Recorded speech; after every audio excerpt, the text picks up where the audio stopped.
Director Gabbard, a lot of this suggests sort of a lack of sobriety. When there's punch emojis and fire emojis, it's a lack of sobriety.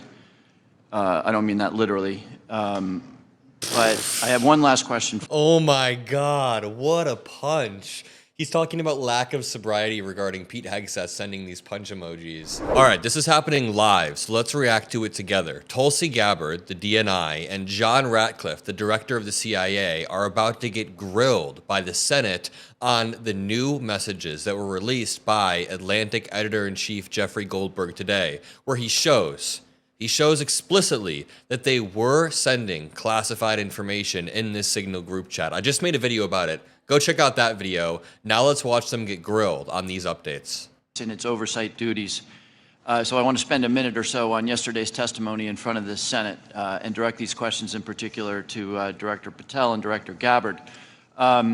Yesterday, Senator Heinrich asked, did this conversation, referring to the Signal chat, include information on weapons, packages, targets, or timing?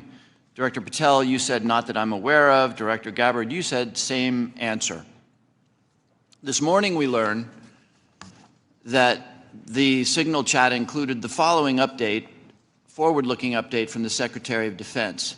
By the way, he's calling them out for lying under oath right now.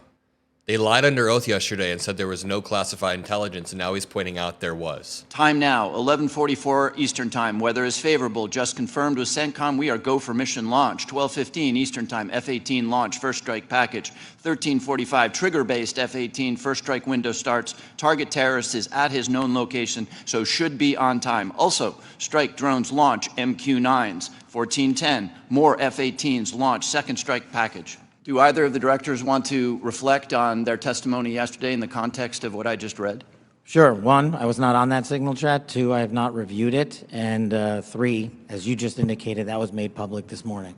But holy shit, he did not hesitate at all to throw everyone else under the bus. I was not there. I had no knowledge. It's all public. I had nothing. This dude did not hesitate whatsoever to throw everyone else under the bus and then push the microphone away from him. But before everyone else answers, can I remind you, one of the biggest headlines should be that they sent messages about a missile launch 31 minutes before the missile launch actually happened. If that were intercepted by anybody who wasn't supposed to be in the group chat, if there were hypothetically somebody who weren't supposed to be in the group chat, then that could literally have killed U.S. soldiers, U.S. military personnel. But let's keep going. By the way, please scroll down and drop a like to help boost this video. It's fun to live react with you guys, but the topic isn't so fun. It's pretty serious. Director, you didn't, prior to yesterday's Senate, you were on the Signal chat, correct? No. Okay, but did you review the material on the Signal chat? No, I wasn't on it. Director Gabbard?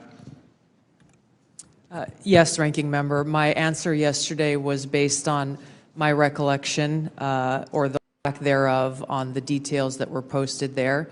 I was not, and what was shared today reflects the fact that I was not directly involved with that part of the Signal chat. And okay, so she just said a few things. Number one, she said it was based on my recollection, basically implying she had a faulty recollection of something that happened roughly 10 days ago. If you have that level of dementia, you're worse than Biden. We got to get you out of there. But also, that was a joke, by the way. Please don't be unsubscribing. But also, she then continues to throw everyone else under the bus. She says, I had no part of that chat, as you guys have seen.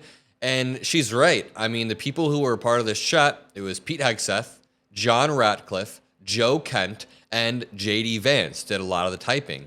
Michael Waltz. It was mainly just these people. Tulsi Gabbard was a part of the chat, so she's not like completely off the hook.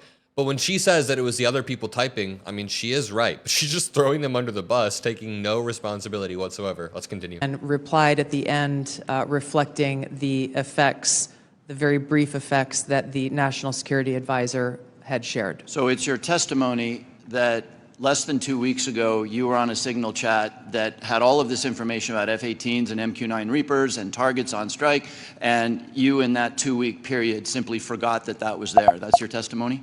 My testimony is I did not recall the exact details of what was included there. That was not your testimony. Your testimony was that you were not aware of anything related to weapons packages, targets, and timing. As the testimony yesterday continued on, there were further questions related to that, where I acknowledged that there was conversation about weapons, and I don't remember the exact wording that I used, but I did not recall the specific details that were included. Director Gabbard, you've Is she lying about lying under oath? reasserted that there was no classified information. I think we can all agree that that information shouldn't have been out there. But let me ask you this. Are you familiar with the ODNI's classification guidance? I'm familiar I've with actually it. got a copy right here. If I read you a part of that guidance, I wonder if you could tell me what the level of classification indicated is. I'm reading from your classification guidance. And the criteria is information providing indication or advance warning that the U.S. or its allies are preparing an attack. Do you recall what your own guidance would suggest that be classified? I don't have the specifics in front of me, but it would point to what was shared would fall under the DoD's classification system and the Secretary of Defense's authority So let me to help you, because determine there's a what is very clear classified answer. and what is not. You don't, I guess you don't have it, but information providing, this is the ODNI guidance, information providing indication or advance warning that the U.S. or its allies are preparing an attack should be classified as top secret. Do you disagree with that? I don't disagree with that. I just point out that the DoD classification guidance is separate from the ODNI's classification guidance. Do you think it would be and materially different? Ultimately, the Secretary of Defense holds the authority to classify or declassify. She's kind of getting cooked and trying to weasel her way out of it right now. Director Gabbard, a lot of this suggests sort of a lack of sobriety. When there's punch emojis and fire emojis, it's a lack of sobriety. I don't mean that literally. But I have one last question. Oh my God, what a punch. He's talking about lack of sobriety regarding Pete Hegseth sending these punch emojis. And he said, I don't mean that literally. For you, because I think people really listen to what you have to say. You, on March 15th, as DNI, retweeted a post from Ian Miles Chong, who is listed on RT, that's Russia Today's website, as, quote, a political and cultural commentator who has contributed content to RT since at least 2022. We are so cooked. Tulsi Gabbard has a pattern of being more sympathetic to Russia viewpoints. I was arguing with my Trump supporter friend the other day, and I was like, I do not think Tulsi Gabbard is directly paid by Russia. There's no evidence of that. I'm not going to assert that in a debate because then I have to back that up, and I don't have the evidence to do that. But what I can assert is that she has a suspicious pattern of aligning with Russian viewpoints on their invasion of Ukraine, on weird conspiracies, on their justifications of terrible things, justifications of bombing stuff, and then she lies about it, which is absolutely insane.